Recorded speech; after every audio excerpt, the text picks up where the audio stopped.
Moja kati ya dhulma kubwa Mwambino umeifanya kwa binti wa watu, na hii ni angalizo kwa mabinti mnapotaka kubeba mimba, kuwazalia wanaume au kuolewa. Angalia unaolewa na mwanaume gani.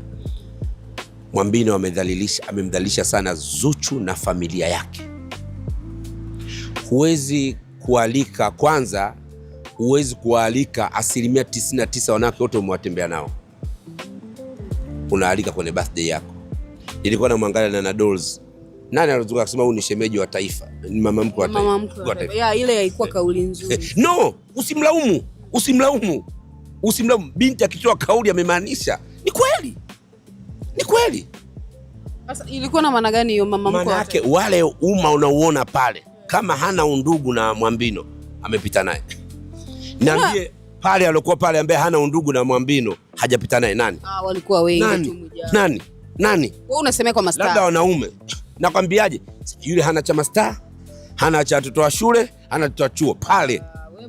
Wewe ndo watoto wa chuo, so unafuata maneno ya mtandaoni. Mimi nakupa vitu vivid example. Respect mke. Yaani mama, kuwa sehemu yako ya mali sio dhambi. Ni safi kabisa.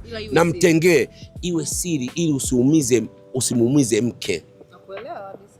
Kwa sababu mke ana nafasi kubwa. Unajua kuna maneno wanaume tunanena kitandani, dunia ikijua tunanena watu watakimbia.